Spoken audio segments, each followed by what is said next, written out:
होळकर साहेब यांना विनंती करतो. हरे हरे महादेव. छत्रपती शिवाजी महाराज की.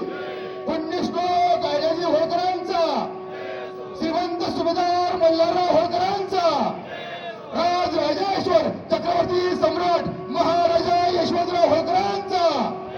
येळकोट येळकोट.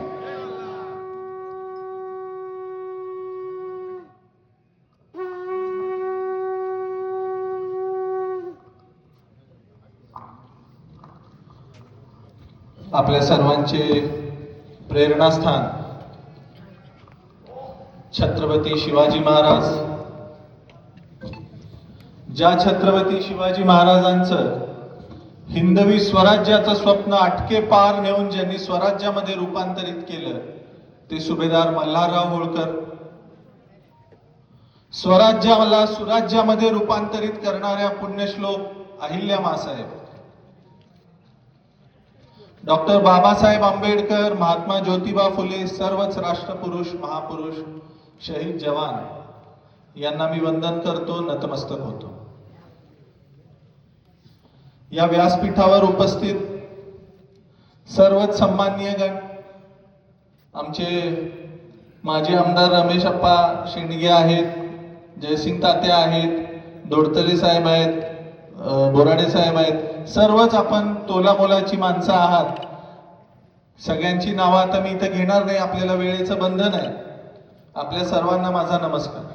त्याचबरोबर इकडच्या बाजूला मंचावर बसलेले आमच्या होळकर कुटुंबातील सर्व सदस्य, त्याचबरोबर विविध सरदार घराण्यामधून आलेले आपण सर्वजण, राज्याभिषेक महोत्सव समिती जी आता या वर्षापासून सक्रिय पद्धतीने काम करणार आहे, त्या राज्याभिषेक महोत्सव समितीचे महाराष्ट्रामधून आणि देशाच्या विविध राज्यातून आलेले माझे सगळे मित्र आणि बांधव, वाफगावचे माझे ग्रामस्थ, मी स्वतःला या वाफगावचाच नागरिक समजतो, त्यामुळे तुम्ही आम्ही सगळे आपण घरचे आहोत.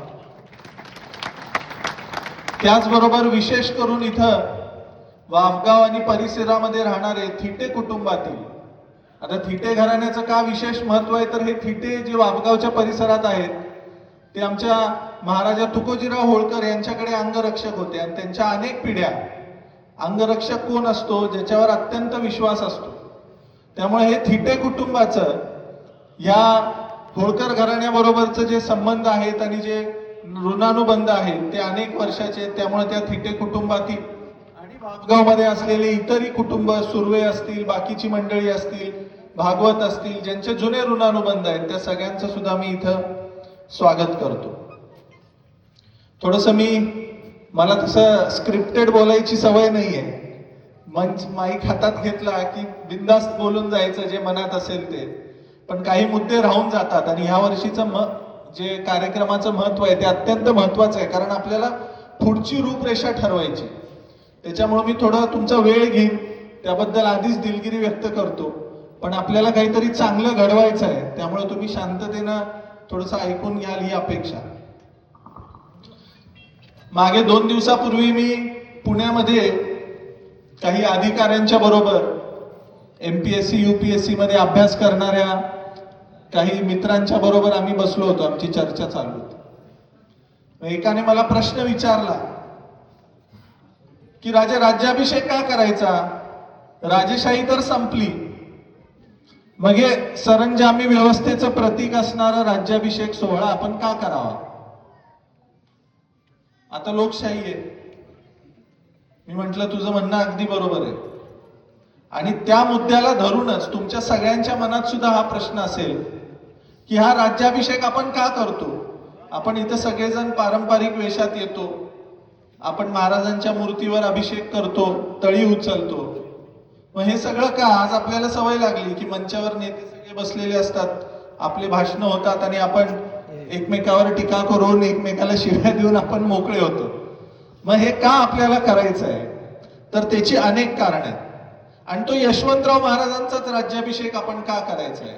विशेष करून मला या समितीच्या लोकांना, आपल्या सगळ्यांना सांगायचं आहे, कारण इथून पुढं माझा रोल मला कमी करायचा आहे. मी तुमच्या प्रत्येकामध्ये भूषणसिंह होळकर बघतो, मी तुमच्या प्रत्येकामध्ये यशवंतराव महाराज बघतो. आपल्याला हा कार्यक्रम लोक उत्सव करायचा आहे. हा तुमचा आमचा सगळ्यांचा, हा माझा एकट्याचा कार्यक्रम नाही किंवा इथं वर बसलेल्या कुठल्याही होळकरांचा हा कार्यक्रम फक्त नाही. हा आपल्या सगळ्यांचा कार्यक्रम आहे. आणि हे जर आपल्याला इथून पुढे करायचं असेल तर आपल्याला नेमके यशवंतराव म्हणजे काय हे आपल्याला समजून घेतलं पाहिजे. महाराजा यशवंतराव होळकरांचं राज्याभिषेकच का, आपण मल्हारराव होळकरांची जयंती करू शकलो असतो. आपण अहिल्यादेवींचा जागर तर करतोच, देवी सगळीकडे पोचल्या. तर महाराजा यशवंतराव होळकर हे जे कॅरेक्टर आहे ते असं कॅरेक्टर आहे की ज्यांना त्यांच्या मागे एवढी मोठी पार्श्वभूमी असताना, म्हणजे सुभेदार मल्हारराव होळकरांचे ते नात्याने तसं नातू, अहिल्यादेवींचे पुतणे, इतका मोठा बॅकग्राऊंड असताना यशवंतराव महाराजांना पुण्यामधून एका घोड्यावर आणि अंगावरच्या कपड्यानिशी पळून जावं लागलं होतं. हो, आता तुम्हाला वाटेल की मी पळून जावं लागलं होतं का म्हणतोय, तर हो, त्यांना पळून जावं लागलं होतं. त्यांच्या कुटुंबातल्या 2 मोठ्या भावांची हत्या झाली होती पुण्यामध्ये. आणि होळकरांचं जे एवढं मोठं साम्राज्य होतं ते साम्राज्य कुठंतरी हिसकावून घ्यायचं. ज्या होळकरांनी स्वराज्याची सेवा केली त्या होळकरांचा नामोनिशाण ठेवायचा नाही, अशा पद्धतीचा कट तिथं झाला होता. जीव वाचेल का नाही याची सुद्धा खात्री यशवंतरावांना नव्हती. पुण्याहून निघाले, जेजुरीला गेले, जेजुरीहून नागपूरला गेले, तिथं कैद झाले. तिथून स्वतःची माणसं जमवत जमवत नव्याने शून्यातून धारला गेले. आता इथं आमचे धारचे सरदार रविराव शिंदे कुटुंबातील भोजराज दादा आहेत. धारला गेल्यानंतर तिथले जे आनंदराव पवार होते त्यांच्याकडे काही अडचणी होत्या. महाराज म्हटले, मी जबाबदारी घेतो तुम्हाला जिंकून द्यायची. दुसऱ्याच्या हाताखाली काम केलं. विचार करा, मल्हारराव होळकरांचा नातू, अहिल्यादेवींचा पुतण्या, पण काय वेळ आली दुसऱ्याच्या हाताखाली काम केलं. स्वतःचं कर्तृत्व दाखवून दिलं, स्वतःची तलवार गाजवली आणि सिद्ध केलं की मी हे होळकरांचं राज्य सांभाळण्यासाठी केपेबल आहे, सक्षम आहे. आता ह्याचं थोडस आत्ताच्या काळामध्ये आपण तुलना करूया. मी हे का सांगतोय, तुमच्या प्रत्येकासाठी हे महत्वाचं आहे. त्यावेळेला मल्हारराव होळकर आणि अहिल्यादेवींची संपत्ती, त्याची तुलना आज आपण अंबानी, अदानी यांच्या संपत्तीशी 100% करू शकतो. आता विचार करा, आज अनंत अंबानींना जर कोणी सांगितलं की हे बाबा तुझी ते मर्सिडीज मेबॅक सगळी दे मला इथं आणि जा चाललं, कर तुझं काम स्वतःच्या हिमतीवर. आता निदान लोकशाहीमध्ये त्याला मरणाची तरी भीती नाहीये. पण नुसतं त्याच्या सुखसुविधा जरी काढून घेतल्या आणि त्याला सांगितलं की जा तुझ्या हिमतीवर कर, तर करू शकेल का? मग अशीच परिस्थिती, मी तुम्हाला आत्ताचं उदाहरण यासाठी दिलं कारण अशीच परिस्थिती त्या काळामध्ये यशवंतराव महाराजांच्यावर आलेली होती. आता आपण शेतकरी कुटुंबातलं उदाहरण घेऊया. एक चांगला बागायतदार शेतकरी, द्राक्षाची बाग आहे, ऊस लावलेला आहे, सगळं आहे. पण अचानक पाऊस पडतो, सगळं संपतं. कर्ज घेतलेलं असतं, वडील आत्महत्या करतात, वडिलांच्या याच्यामुळे आई सुद्धा आत्महत्या करते. त्या मुलावर काहीतरी अशीच परिस्थिती आलेली असते. मग अशी परिस्थिती मी आजची उदाहरणं यासाठी देतोय, प्रत्येकाच्या जीवनामध्ये वेगवेगळ्या स्वरूपामध्ये अशा अडचणी नेहमीच येत असतात. स्वरूप वेगवेगळं असेल, मी 2 उदाहरणं दिली फक्त. मग अशा ह्याच्यात आपण आजकाल काय म्हणतो, मला डिप्रेशन आलं. का आलं तर घरी मेडिकल कारण आहेत, मी कर्जबाजारी झालो, माझा व्यवसाय बुडाला. मग विचार करा, यशवंतराव महाराजांना त्यावेळेला किती डिप्रेशन यायला पाहिजे होतं. त्यांनी घेतलं का डिप्रेशन? गेले डिप्रेशन मध्ये. मग आपण आजच्या परिस्थितीमध्ये त्या माणसाचं कार्य डोळ्यासमोर ठेवून आपण का वागत नाही? त्या माणसाने त्या विपरीत जाऊन काय केलं, डिप्रेशन मध्ये जाऊन रडत बसण्यापेक्षा किंवा कुणाची तरी जी हुजुरी करण्यापेक्षा त्या माणसाने 18 पगड जातीतील लोकांना संघटित केलं. जुने जेवढे सरदार होते ते सगळे शिंद्यांच्या नादी लागून काशीरावांच्या बरोबर एकवटलेले होते. यशवंतराव महाराजांनी स्वतःची नवीन टीम बनवली. स्वतःच्या संघटनामध्ये 18 पगड जातीतील. आता इथं फार जातीचं आजकाल महाराष्ट्रात चाललंय, बोंबा बोंब सगळीकडे. हा अमक्या जातीचा, तो तमक्या जातीचा. त्यावेळेच्या लोकांनी केलं का हो? आता आपण हिंदुत्व म्हणतो, 100% हिंदुत्व गरजेचं आहे, पण यशवंतराव महाराजांच्या सैन्यामध्ये 50%च्या वर मुसलमान सेना होती. आमिर खान, तोकचा नवाब, बांदाचा नवाब, कोण होते हे लोक? भवानी शंकर बक्षी, अनेक नवीन नवीन लोक घेतली. त्याचबरोबर सरदार महाडिक होते मराठा समाजातून, वंजारी समाजातून सरदार आव्हाड होते. किती नावं घेता येतील? त्यावेळेला जातीचं ज्याच्या मनगटात बळ आहे, जो पराक्रम गाजवू शकतो. आता थिटे कंपनी कोण आहेत? अंगरक्षक होते. ह्याच्यात जातीचा प्रश्नच येत नाही. ज्याच्या मनगटात बळ आहे, जो कर्तृत्व गाजवू शकतो, जो पराक्रम करू शकतो, तो प्रत्येक माणूस महत्वाचा. आणि कर्तृत्वावरच माणूस मोठा होत असतो. त्यामुळं मी इथं असं म्हणणार नाही की जात महत्वाची नाहीये, पण आजची महाराष्ट्राची परिस्थिती पाहत असताना थोडंसं हे इथं बोलणं संयुक्तिक मला वाटलं, म्हणून मी इथं बोलतो. पुढे जाऊन यशवंतराव महाराजांनी काय केले? टीम लीडर कसा असतो ते दाखवून दिलं. त्याचं उत्तम उदाहरण आहे हडपसरची लढाई. नाहीतर आजकाल काय होते, मी नाही बाबा, तुझा पुढं कर, मी आहे मागणे येतो, आधी सगळी भांडणं मिटू देत, मग मी आपलं कडक खादीचे कपडे घालून मस्त येतो. मार खायला कार्य करते, केसेस घ्यायला अंगावर कार्य करते. नेता मस्त, नंतर काय झालं, पोलीस स्टेशनला का, बरं चला जाऊ. हडपसरची जेव्हा लढाई होती, त्या हडपसरच्या लढाईमध्ये महाराजा यशवंतराव होळकरांच्या समोर 45,000चं सैन्य होतं. महाराष्ट्रातले सगळे मोठे मातब्बर सरदार एका बाजूला होते पेशव्यांच्या आदेशाखाली. यशवंतराव महाराज एकटे होते. त्यांच्याबरोबर फक्त रहमतपूरचे माने होते. इथं कुणाचा द्वेष नाहीये. यशवंतराव महाराजांनी पेशव्यांचा जरीपटक्याचा मान राखला. पहिले 15 गोळे तोफेचे झेलले अंगावर. ज्या वेळेला ते 15 गोळे पडले, त्यावेळेला सेना घाबरली. इतकं ट्रेंड सैन्य समोर, दौलतराव शिंदेचं पेशव्यांचं सैन्य आहे, आता काय करावं? आता सैन्याला उत्साह कसा आणायचा? यशवंतराव महाराज दोन्ही हातामध्ये तलवार घेऊन घोड्याची लगाम सोडून स्वतः बेभान सुटले समोर सैन्यामध्ये.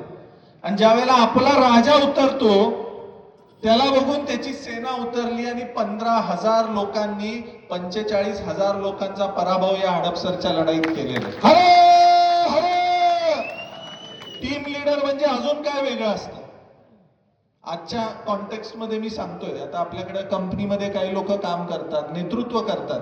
मी काही इथं नेत्यांना नावं ठेवत नाही. मला म्हणायचंय की नेतृत्व कसं असलं पाहिजे, तर नेतृत्व असं असलं पाहिजे. टीम लीडर कसा असावा?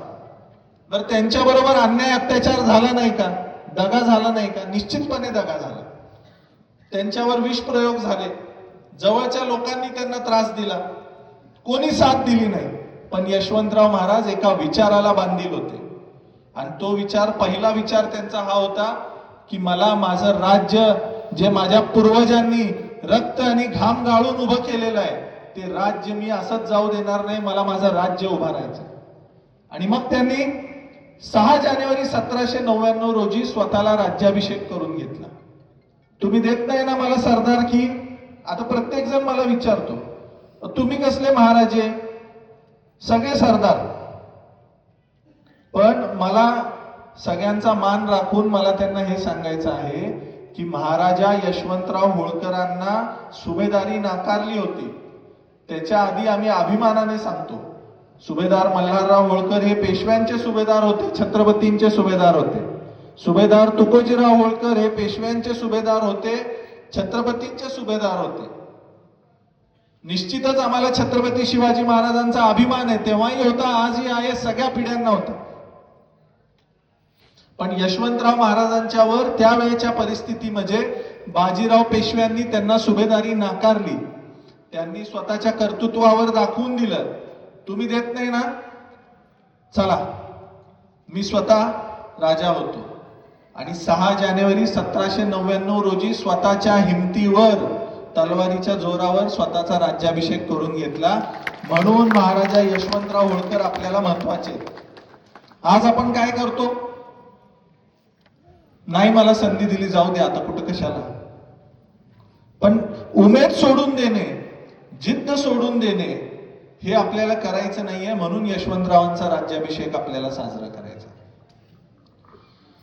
हिंदुत्वाबद्दल आज प्रचंड बोललं जातं. होळकर घराण्याच्या पुढे जाऊन हिंदुत्व कोणी सांगेल असं मला वाटत नाही. पुण्यश्लोक अहिल्यामाँ साहेबांनी संबंध देशामध्ये अनेक मंदिरांचा जीर्णोद्धार केला. खऱ्या अर्थानं हिंदुत्वाची जी भावना होती आणि आपला जो धर्म होता त्याला टिकवण्याचं काम माँसाहेबांनी केलं. पण परिस्थिती जशी बदलते, काळ बदलतो, तसं आपल्याला सुद्धा बदलावं लागतं. यशवंतराव महाराजांच्या वेळेला देशासमोर वेगळं संकट होतं. इंग्रज भारतामध्ये आलेले होते आणि या इंग्रजांना पळवून लावायचं होतं. पैसा नव्हता. मग यशवंतराव महाराजांनी काय केलं?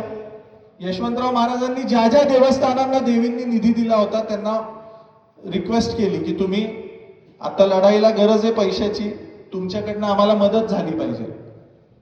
कारण जर राष्ट्र टिकलं तर धर्म टिकेल.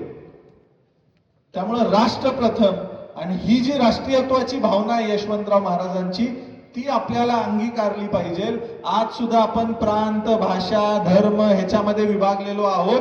राष्ट्र प्रथम ठेवून यशवंतराव महाराजांनी जे काम केलं ते आपल्याला इथून पुढे करायचं. त्यामुळे अनेक उदाहरणं आहेत. होळकरांचं सैन्य यशवंतराव महाराजांनी सगळ्यात अद्यावत केलं. आज आपण जितकं पारंपरिक पोशाख या गोष्टींना महत्व देतो तितकंच आपण काळानुरूप बदल करून मॉडर्नाइज सुद्धा झालं पाहिजे. ही सुद्धा शिकवण यशवंतराव महाराजांचीच आहे. नेपोलियनचं उदाहरण दिलं जातं, पण यशवंतराव महाराजांनी नेपोलियनच्या पुढे जाऊन इंग्रजांना या भारताच्या मातीमध्ये पराभूत केलं. पण नेपोलियन सगळ्या जगाला माहिती, यशवंतराव माहिती नाही. त्यासाठी हा राज्याभिषेकाचा कार्यक्रम, जेणेकरून यशवंतराव सगळ्यांना कळले पाहिजे. छत्रपती शिवाजी महाराजांच्या नंतर श्रीशंकर आज्ञेने स्वतःचं राज्य ज्यांनी शून्यातून निर्माण केलं तो माणूस म्हणजे यशवंतराव होळकर. म्हणून यशवंतरावांचा राज्याभिषेक आपल्याला इथं साजरा करायचा आहे. आणि महाराष्ट्रातल्या, देशातल्या सगळ्या वंचित उपेक्षित घटकांना, जे दुर्लक्षित आहेत, ज्यांना असं वाटतं की मी काय करू शकत नाही, मी एका मागासलेल्या कुटुंबात जन्मलो, एका मागासलेल्या जातीत जन्मलो, मी एका उच्च जातीत जन्मलो, मला आरक्षण नाही म्हणून मला अडचणी येतात, असं ज्यांना ज्यांना वाटतं त्या सगळ्यांसाठी, सगळ्या जाती जमातींसाठी आणि आपल्या प्रत्येकासाठी यशवंतराव महाराज ही प्रेरणा आहेत. की ज्याला स्वतःच्या जीवनाची गॅरंटी नव्हती, मी जगेन का मरेन माहित नव्हतं, त्या प्रत्येक माणसासाठी, म्हणजे अशा पद्धतीने यशवंतरावांनी राज्य उभारलं की ते प्रत्येकासाठी प्रेरणा आहे. म्हणून हा राज्याभिषेकाचा जो कार्यक्रम, मी जी सुरुवात केली की ही एक नुसती सरंजामी व्यवस्था नाहीये. इथं येऊन आपण मूर्तीचा अभिषेक करतो, कर्मकांड करतो, हे काय सरंजामीचं प्रतीक नाही, तर त्या महान पुरुषाचं, यशवंतराव महाराजांच्या विचाराचा जागर करण्यासाठी आणि त्यांचे विचार आज आपल्याला आचरणात आणण्यासाठी आपल्याला हा राज्याभिषेक करायचा आहे. त्यामुळे हा तुमचा, आमचा, प्रत्येकाचा कार्यक्रम आहे. यंदाचं वर्ष हे महाराजा यशवंतराव होळकरांचं 250वं जयंती वर्ष. त्यामुळे ह्या वर्षी आमचा एक मानस होता आणि याच विचाराला घेऊन तुमच्या सगळ्यांच्या सोबतीने आपण हे मागचे 5 वर्ष जे कार्यक्रम केले त्याचा हेतू हाच होता की ज्या यशवंतराव महाराजांची ही जन्मभूमी आहे वाफगाव, त्या जन्मभूमीचं संवर्धन झालं पाहिजे. मागच्या 5 वर्षामध्ये तुम्ही सर्वांनी मला साथ दिली. पक्ष, गट, तट, संघटना, आपले आजचा कार्यक्रम, बरेच आपले आमदार जे निवडून आलेत पण इलेक्शन असल्यामुळे कदाचित ते येऊ शकले नसतील, पण सगळ्यांना सोबत घेऊन, इथं कुठल्याही पक्षाचं बंधन नाही, जे इथं मंचावर बसले त्याही सगळ्यांना सोबत घेऊन, म्हणजे राजेशाही आणि आत्ताची लोकशाही दोन्हीची सांगड घालून आपल्याला भविष्यामध्ये कसं चांगलं काम करता येतं त्यासाठी आपण सगळ्यांनी प्रयत्न केले. आणि ह्याचं फलित असं झालं की मागच्या 2 वर्षापासून आपला हा वाफगावच्या किल्ल्याचं संवर्धन होतंय. महाराजांच्या 250व्या जयंतीच्या निमित्तानं येत्या वर्षभरामध्ये हे संवर्धनाचं आपलं काम निश्चितपणे पूर्ण होईल. आता किल्ल्याचं संवर्धन करून मला काय फायदा आहे, माझ्या घरात काय येणार, असा प्रत्येकाला प्रश्न पडत असेल.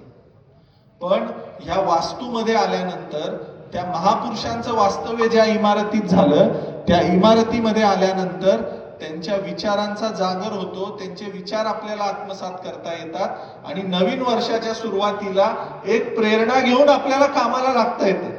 म्हणून आपण या संवर्धनाच्या कामाला सुरुवात केली. संवर्धन चांगल्या पद्धतीने चालू आहे. आपल्या सगळ्यांच्या ताकदीमुळे, मागच्या 5 वर्षाच्या आपल्या सर्वांच्या प्रयत्नामुळे महाराष्ट्र शासनाने सुद्धा याची दखल घेतली. मागच्या 2 वर्षापूर्वी आदरणीय शरद पवार साहेबांना मी इथं घेऊन आलो होतो किल्ल्यामध्ये. रयतच्या शाळेचा प्रश्न होता, ते स्वतः इथं आले होते, ग्रामस्थ उपस्थित होते, आपण सगळेजण होतो. त्यांनी हा किल्ला पाहिला, त्याचं महत्व समजावून सांगितलं आणि मग सरांनी, पवार साहेबांनी सांगितलं की राजे तुम्ही जे म्हणताय ते अगदी योग्य आहे आणि आपल्याला हे करायचं आहे. तुम्हाला मी याच्यात कुठलीही अडचण येऊ देणार नाही.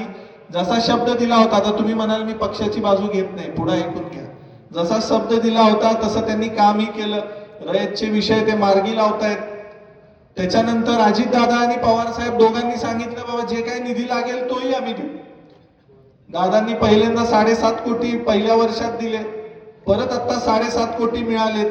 आपल्याला जे काय पैसे लागणार आहेत दादांनी सांगितले राजे तुम्हाला मी कुठलाही 1 रुपया सुद्धा कमी पडू देणार नाही. किल्ल्याचं काम चांगल्या पद्धतीनं चालू राहील. माननीय मुख्यमंत्री देवेंद्रजी सुद्धा वेळोवेळी स्वतः फोन मेसेजच्या माध्यमातून ह्याची चौकशी करतात आणि त्यांनी सुद्धा आश्वस्त केलेलं आहे की राजे इथं काही अडचण आली तर आम्ही निश्चितपणे तुमच्या पाठीशी राहू. आणि हे काम पुरातत्व खातं करते. त्यामुळं आर्किओलॉजीचे जे वहाने साहेब आहेत, आमच्या अर्चना देशमुख मॅडम असतील आणि त्यांची संपूर्ण टीम असेल, हे सगळे लोक सुद्धा जातीनं या किल्ल्याकडे लक्ष घालतात. तुम्ही जर आता इथं राजसत्रेत पाहिलं, आता आपल्याला बसायला थोडी अडचण होतीये. आपलं जे मूळ स्टेज आहे ते आता जो पडदा लावलाय त्याच्या मागे आता मी उभारलोय ना, माझ्या खाली कारंजा आहे. इथं एक मोठा कारंजा आहे. ज्या स्टेजवर आम्ही बसलोय आता इथे एक कारंजा आहे आणि ह्या पडद्याच्या मागे आपलं मूळ स्टेज आहे. मागच्या 5 वर्षात तुम्ही लोक जेव्हा यायचा तेव्हा मी आता ज्या लेवलवर उभारलोय ह्याच्यावर जवळजवळ 2-2.5 फूट माती होती. म्हणजे हे सगळं जमिनीच्या खाली होतं.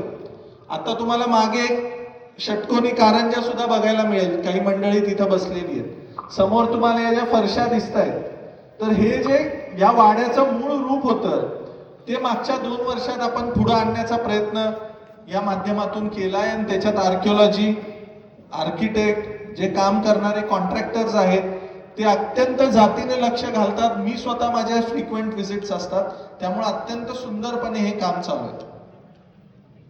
याचबरोबर तुम्ही वावगावला येत असताना तुम्हाला आता त्रास झाला असेल, रस्त्याचं काम चालू होतं. तो रस्ता सुद्धा याच किल्ल्यासाठी त्याच वेळेला दादांनी 240 कोटी देऊन मंजूर केला. आताचे आपले खेडचे जे माजी आमदार आहेत दिलीप अण्णा मोहिते, ते आता आले नाहीत, त्यांची तब्येत बरी नाही, पण मोहिते अण्णांचं सुद्धा ह्याच्यात मोलाचं योगदान आहे त्या रस्त्यासाठी. त्यामुळे मी नेहमी सांगत असतो की चांगलं काम घेऊन जेव्हा आपण जातो पुढं त्यावेळेला सगळे लोक साथ देतात, सोबतीने उभे राहतात. आणि त्यामुळे आपल्याला रचनात्मक काम करायचं आहे. रचनात्मक काम जर करायचं असेल तर आपल्याला सगळ्यांना एक दिलानं सोबत येणं काळाची गरज आहे, गरजेचं आहे. आणि त्यामुळं हा जयंतीचा राज्याभिषेकाचा जो कार्यक्रम आहे तो आपण इथे घेत असतो. या सगळ्या प्रक्रियेमध्ये जर कुणाचा सिंहाचा वाटा असेल, ज्यांच्या सहकार्याशिवाय हे काम होऊच शकत नाही, तर तो माझ्या वावगावच्या ग्रामस्थांचा आहे.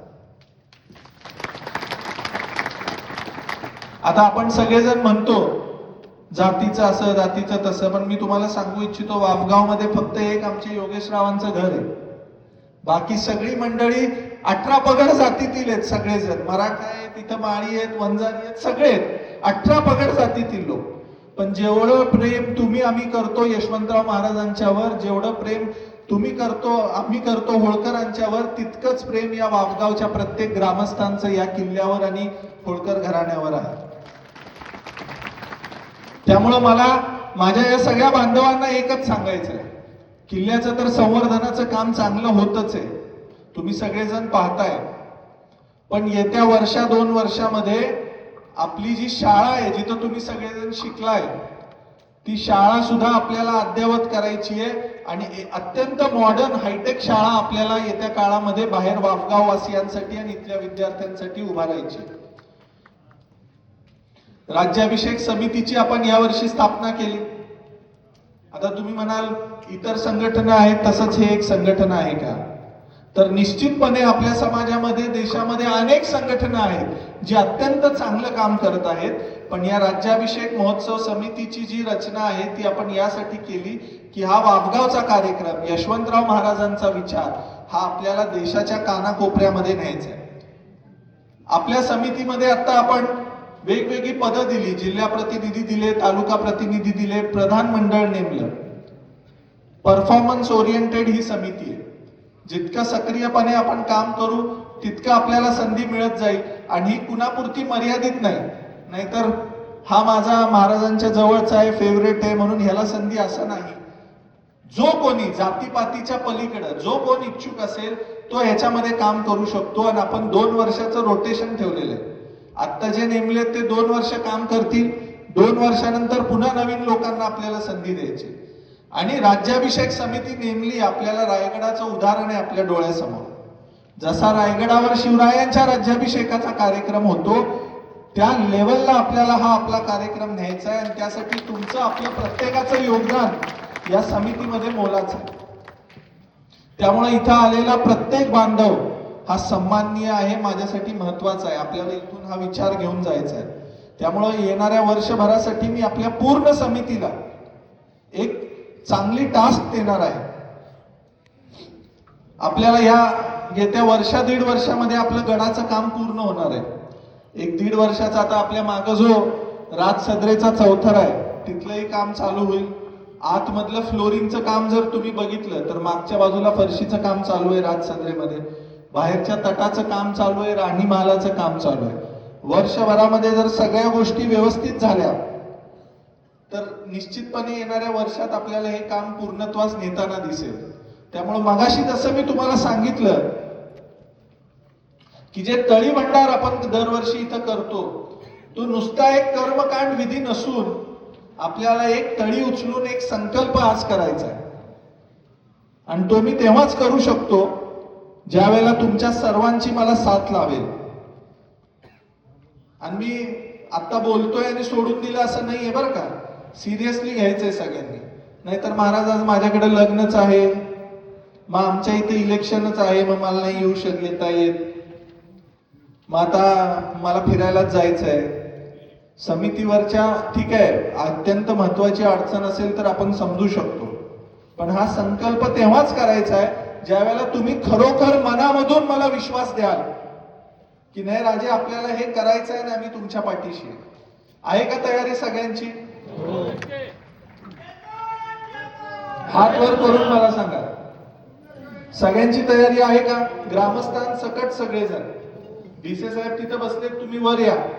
इंद्रकुमार भिसे वर या इकडे.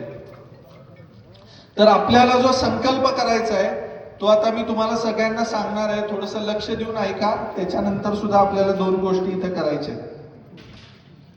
ह्या वर्षी आपण तळी उचलली, महाराजा यशवंतरावांच्या विचाराचा जागर केला. अख्ख्या भारतामध्ये महाराजा यशवंतराव होळकरांचा फक्त एकच पुतळा आहे आणि तो पुतळा इंदोरमध्ये. बराबर ना दादा? एक ही स्टॅच्यू है इंदौर में बंगाली चौराहे पे. का असं? ज्या यशवंतराव महाराजांनी संबंध देशामध्ये इंग्रजांच्या विरोधात लढा उभारला, ज्याला आपण भारताचा नेपोलियन म्हणतो, त्याची हीच किंमत आपण करायची का?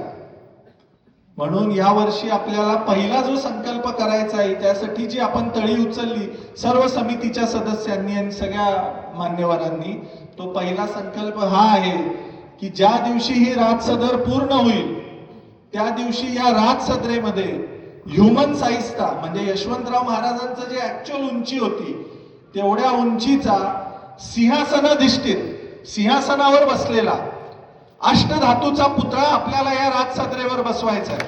करणार का संकल्प सगळेजण? सगळेजण यासाठी माझ्या बरोबर उभं राहणार का? ज्या ज्या अडचणी आहेत त्याला सामोरं जायला तुम्ही तयार आहात का?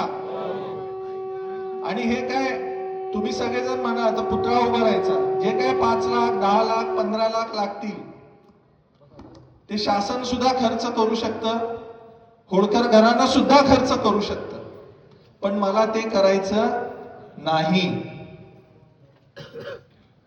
महाराजांचा जो पुतळा आपल्याला या वाफगावमध्ये उभा राहायचा आहे, सिंहासनाधिष्ठित पुतळा जो उभा राहायचा आहे आणि तो येत्या दीड वर्षातच उभा राहायचा आहे, तो पुतळा तुमच्या सगळ्यांच्या रक्ताने घामाने मिळवलेल्या पैशातून आपल्याला उभा राहायचा आहे.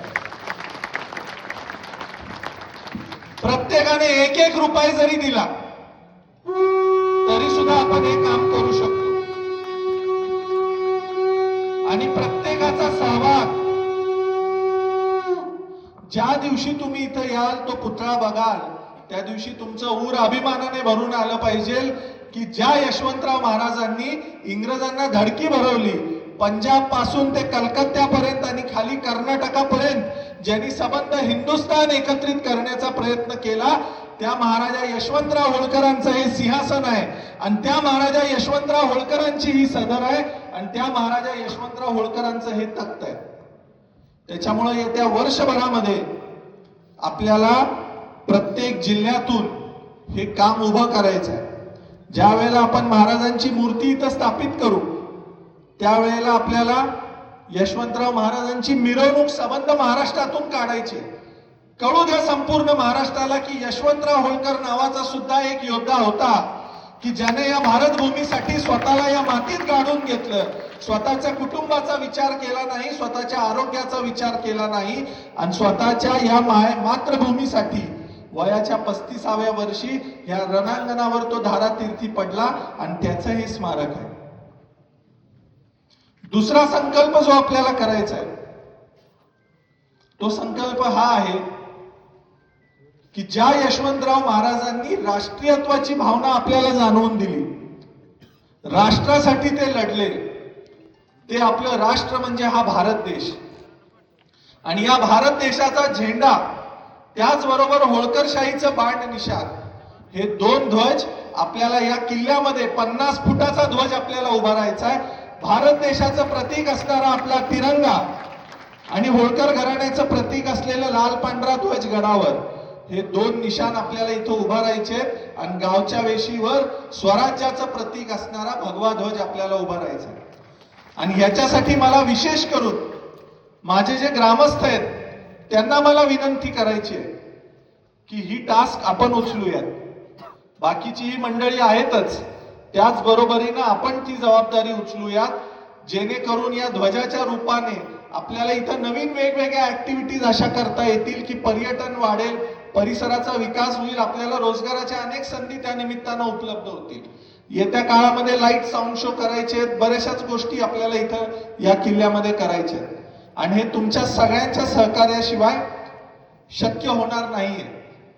त्यामुळं हात वर करून एकदा घोषणा द्या, येळकोट येळकोट येळकोट येळकोट जय मल्हार. आता शेवटचे 2 मुद्दे राहिले ते बोलून मी थांबतो. आता सगळ्यांना भूक लागली असेल अशी मला चेहऱ्यांवरून दिसायला लागलेलं आहे. समितीमधले जे लोक आलेत, आता यावर्षी आपण प्रातिनिधिक स्वरूपामध्ये प्रत्येकाला वेगवेगळी जबाबदारी दिली. काही लोकांनी भैरवनाथाच्या मंदिराचं पूजन केलं, ग्रामस्थांनी गावच्या वेशीचं पूजन केलं, काही इतर मंडळींनी आत तोफेचं पूजन केलं. तर मी जसं मगाशी सांगितलं की हा माझा एकट्याचा कार्यक्रम नाही, हा तुमच्या सगळ्यांचा कार्यक्रम आहे. इथं तुमच्याकडून या कार्यक्रमासाठी कुठलीही आर्थिक अपेक्षा कुणाला नाही, पण ह्या ज्या पूजनाच्या जबाबदाऱ्या आहेत त्या प्रत्येक जिल्ह्याच्या समितीनं प्रत्येक वर्षी स्वीकारायच्या आहेत तुमच्या स्वेच्छेनं की आम्ही हे काम करू, आम्ही हे काम करू. काही नाहीये, 5-10 रुपयाची फुलं आपल्याला व्हायची आहेत आणि ते पूजन करायचंय. आता यावर्षी ज्यांना संधी मिळाली पुढच्या वर्षी रोटेशननं दुसऱ्या जिल्ह्यांना ती संधी देऊ. ह्याच्या व्यतिरिक्त अजून एक काम समितीला करायचंय. वाफगावचा जो कार्यक्रम आहे तो दरवर्षी 6 जानेवारीला असतो. आपण वर्षातून 2 बैठका समितीच्या घेणार आहोत.